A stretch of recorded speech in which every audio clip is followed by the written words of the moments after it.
everyone, my name is Aqeelah Khalifa, and today I'm going to be talking about academic motivation in siblings.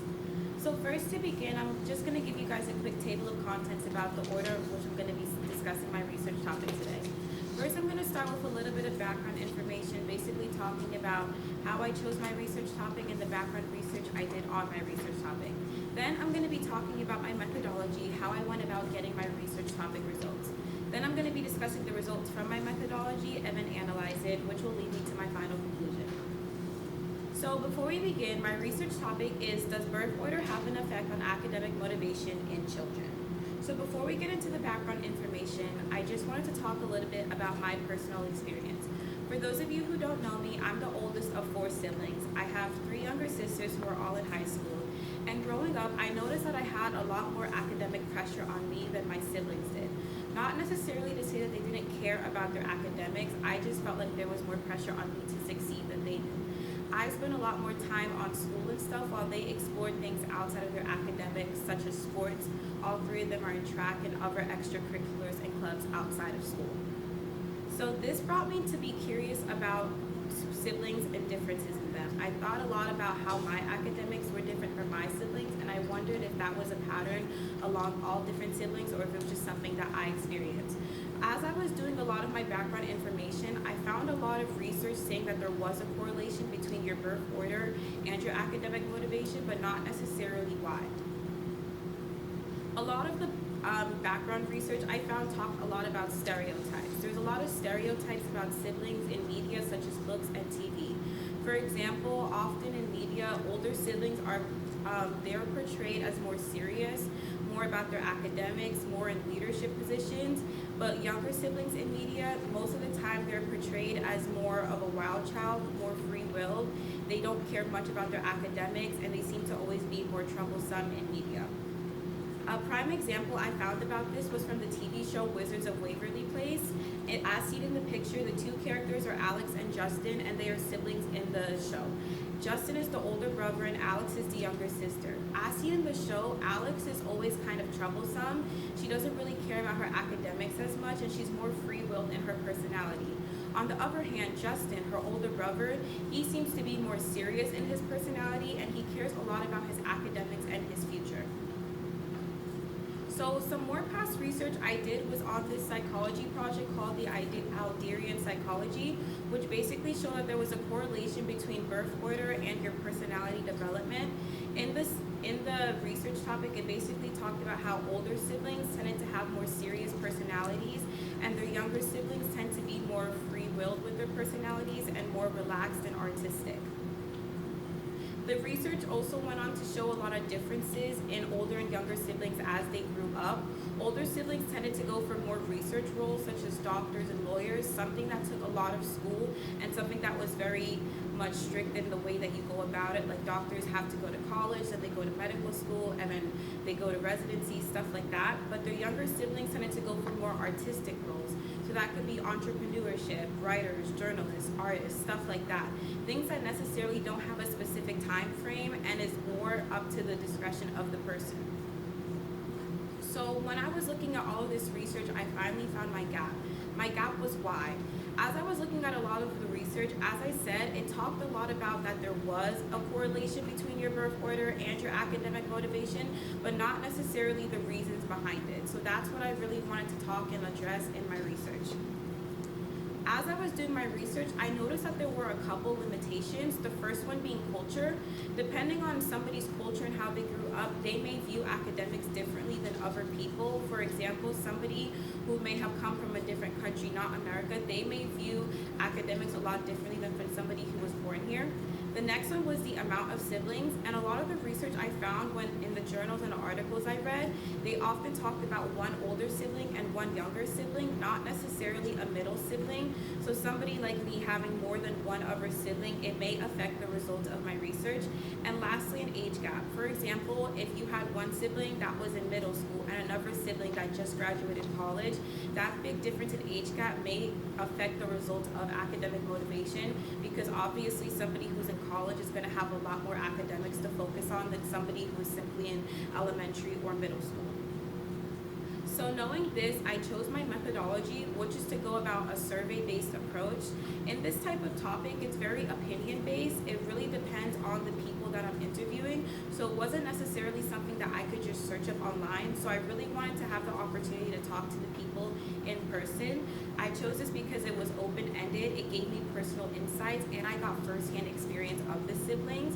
So I chose to interview different siblings about their opinions on academic motivation, not necessarily just to look online for results. So the type of participants I looked for, I mainly looked for African American students. As I stated earlier in my limitations, keeping it to one race or one culture would get rid of a lot of outlying factors to my research that would affect my results. And the same reasoning, I chose to look for people who had immigrant parents. African American students that were born in the States and their parents were born in the States are raised differently from African American students who were born in their states and their parents were born in a different country, because they have different ideals and they have different ways of raising their children. Next, I looked for people who had an age gap within 4 years. So basically, I looked for people who them and their sibling were both in high school, because they both have around the same amount of academic rigor. So it would get rid of any outlying factor in the amount of work that they had to do in their academics.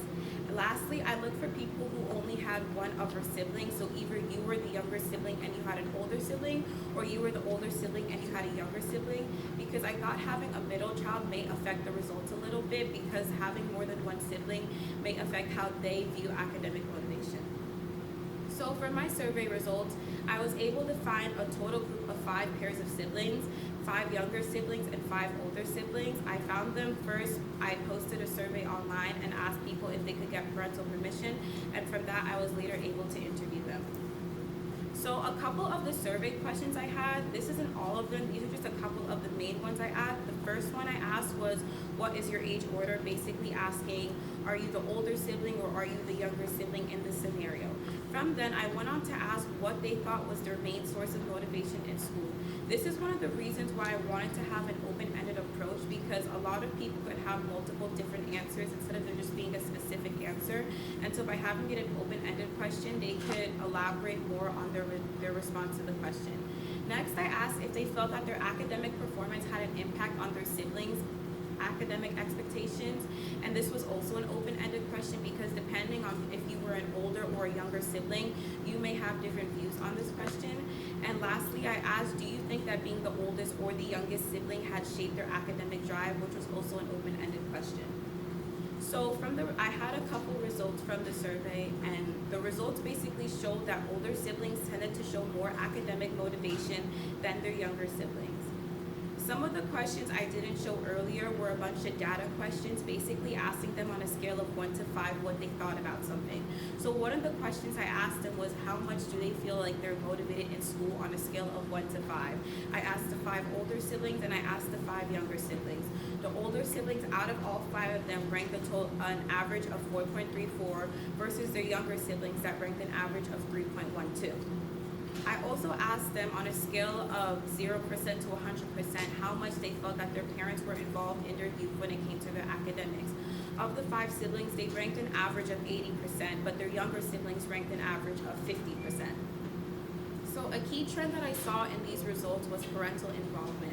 It seemed that there was a clear distinction between having a lot more parental involvement and your academic motivation, because as we saw earlier, the older siblings said that they had 80% parental involvement, and they ranked a total of 4.34 on a scale of 0 to 5 about how much they felt academically motivated in school. This is in comparison to the younger siblings, who thought that they only had about 50% parental involvement in their youth when it came to their academics, who had an average of 3.12. So another question I asked on my survey was how they felt about themselves in their family dynamic. So some of the words that the older siblings used to describe themselves were trailblazers, mentors, role models, and primary caregivers. All of these words are basically saying that they felt responsible not only for themselves but for their younger siblings in their family dynamic. On the other hand, when talking to younger siblings, they describe themselves as more laid back, artistic, easygoing, and free-spirited. Basically, they didn't feel that they had as much pressure in their family dynamic as their older siblings did. So now we're going to move on to the analysis of this data. So from the analysis, I found 3 main differences between older and younger siblings. The first one being a difference in motivation. As we saw earlier, not necessarily that younger siblings aren't motivated, they just aren't as motivated academically as their older siblings seem to be. Next was parental involvement. Not necessarily to say that parents aren't involved in their younger children's lives, just not as much academically, because as I showed earlier, older siblings tend to take on the role of a third parent, oftentimes in immigrant households, which leads to less of their actual parent involved in their academics. And lastly was family dynamic. As I said earlier, older siblings tend to take on the role of a third parent. They kind of help lead their younger sibling academically after them. So their parents don't really have to put in as much effort academically because of the older sibling. So for my conclusion, I arrived to the conclusion that there was a clear correlation between birth order and academic motivation in siblings. One of the main implications I saw to this were the parents. Parents play a very crucial role in the upbringing of their children. A more active parental involvement leads to more academic motivation thereon. Not necessarily to say that parents aren't watching their kids, it's just necessary that they're not paying as much attention to them academically because they have an older sibling who had already gone through that similarly. Because oftentimes in immigrant households, the parent has not gone through the same schooling system as the children, so they don't have as much information to help guide their children. So once the older sibling has already gone through the schooling system, it's a lot easier for the older sibling to help the younger sibling do the same. The next implication I thought about was for future research or further exploration on this topic. A couple fields I thought we could study about differences in siblings is involvement over time. Is this something that only affects them in their youth, like in middle school or high school, or is this something that will follow them throughout college and beyond that? Next was career paths. Like I said earlier in the other study I showed you, older siblings tend to go for more leadership position roles in the future, and younger siblings tend to go for more artistic roles.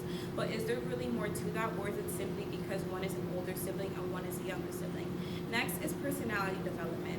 Does being an older or younger sibling really affect their personality to that big of a certain degree, or is there more factors playing into it? Next is cultural values. I've mainly focused on people from African American families, but depending on the different cultures I looked at, maybe the results could be different. And lastly, socioeconomic status. Depending on the socioeconomic status of the family, it may change the results of my research. This is my Works Cited page. Thank you for listening. Okay, let me just get the questions.